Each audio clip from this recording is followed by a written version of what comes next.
রাধে রাধে বন্ধুরা, তোমরা সবাই কেমন আছো? আশা করি ভালো আছো সবাই। আজ আমি একটা রেসিপি নিয়ে এসেছি, চলো দেখা যাক। রেসিপিটা হচ্ছে আলু চপ। আলু চপ বানানোর জন্য আমি আলুগুলোকে ছোট্ট ছোট্ট টুকরো করে 3টে সিটি মেরে নিয়েছি আর জল ঝরিয়ে নিয়ে আলুগুলোকে মেখে নিয়েছি। কড়াইয়ে তেল গরম করে নিয়ে তার উপরে জিরে ফোড়ন দিয়ে আদা আর কাঁচা লঙ্কা মিক্সির জারে বেটে নিয়েছি এখানে। তারপর সেই গরম তেলে মশলাটাকে দিয়ে একটু খানিকক্ষণ আমি ভেজে নেব। এটা আমি সম্পূর্ণ নিরামিষভাবেই তৈরি করব, তাই জন্য এখানে কোনো পেঁয়াজ রসুনের ব্যবহার আমি করিনি। ব্যাস একটু আদা কাঁচা লঙ্কা মিক্সিতে পিষে নিয়েছি আর হলুদ গুঁড়ো দিয়েছি, একটু জিরে গুঁড়ো অ্যাড করেছি আর স্বাদ মতো লবণ।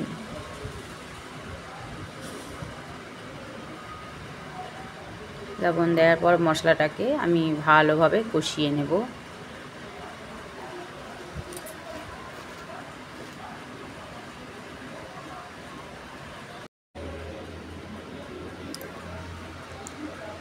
মশলা দেওয়াগুলো ভালো করে ভাজা হয়ে গেছে আর আমি একটা থালাতে একটু বাদামকে ভেজে গুঁড়িয়ে নিয়েছি।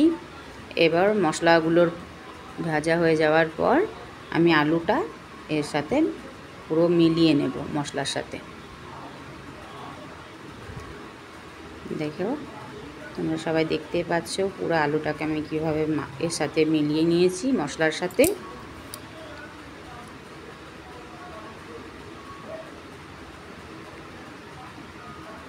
তারপর বাদাম গুঁড়ো করে রেখেছিলাম, বাদামটাকে প্রথমেই আমি বলেছি ভেজে নিয়েছি। বাদামগুলোকেও এর সাথে দিয়ে আমি ভালো করে মিশিয়ে নেব।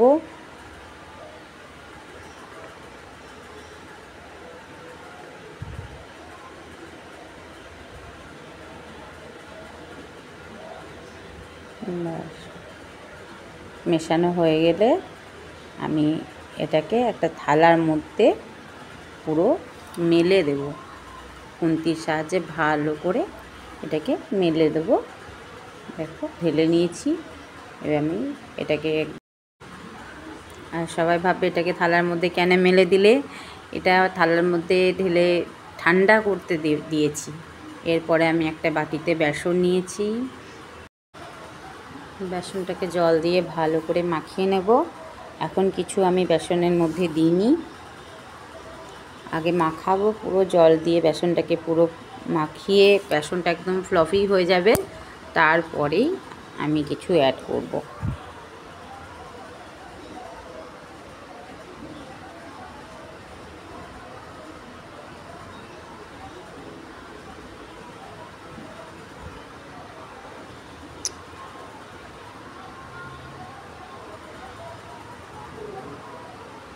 দেখো বেসনটা হয়ে গেছে। এরপরে হলুদ গুঁড়ো দিলাম,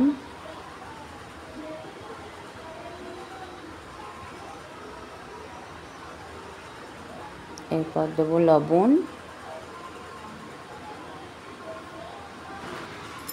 আলুতে লবণ দেওয়া আছে, আমি সেই জন্য অল্প পরিমাণ লবণ দেবো, শুধু বেসনে যেটুকু লাগবে সেইটুকুই। ব্যাস এটাকে আমি ভালো করে মিশিয়ে নেব।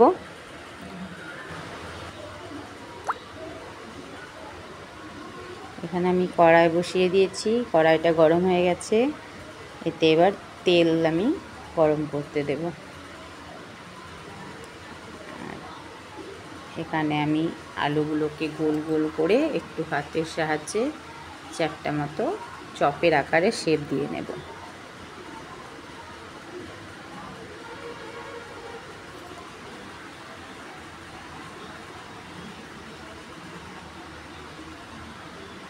এবার আমি বেসনটাকে পুরো একদম রেডি করে নেব। বেসনটা একটু আমার টাইট ছিল, আর একটু আমি নরম করব বেসনটাকে।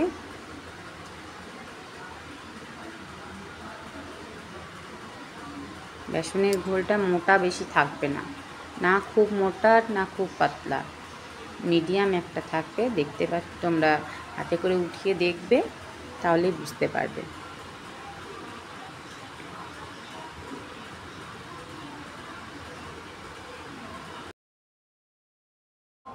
এখন আমার কড়াইয়ের তেল গরম হয়ে এসেছে, এবার আমি আলুগুলোকে একে একে নেব, বেসনের মধ্যে ওলট পালট করে ডুবিয়ে নিয়ে গরম তেলের মধ্যে ছেড়ে দেব। এগুলো নিজেই ভেসে ওপরে উঠে আসবে তেলের।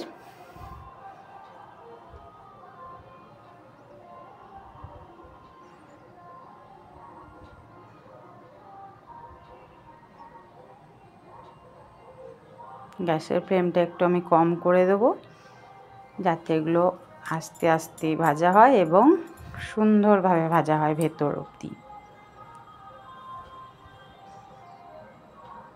নাহলে ভেতরটা কাঁচা থাকবে, খেতে ভালো লাগবে না।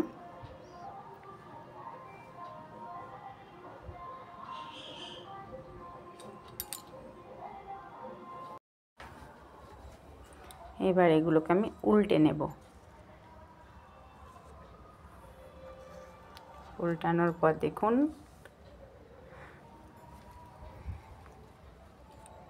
আরও দেওয়া যাবে কড়াইয়ের মধ্যে, সেই জন্য আমি আরও একটা দিয়ে নিলাম এখানে।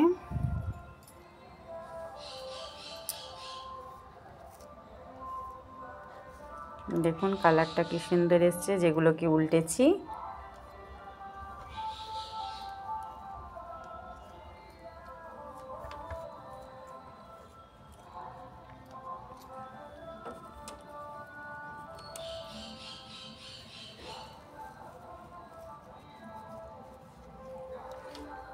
আর এর সাথে যদি দু একটা কাঁচা লঙ্কাকে একটু চিড়িয়ে নিয়ে বেসন লাগিয়ে ভেজে নেবেন, খেতে দারুণ লাগে। আমিও ভাজবো।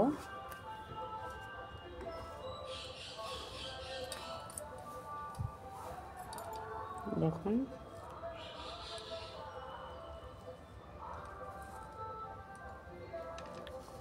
কমেন্টে বলবেন কেমন হয়েছে। আর ভিডিও ভালো লেগে থাকলে চ্যানেলটিকে লাইক, সাবস্ক্রাইব আর শেয়ার করে দেবেন।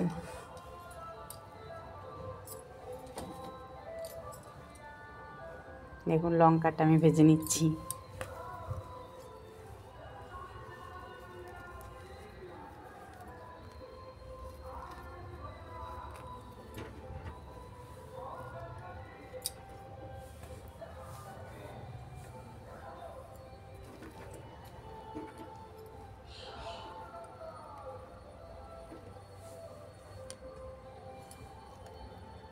এখন লঙ্কাও ভেজে নিয়েছি। আমার চপও অনেকগুলো ভাজা হয়ে গেছে।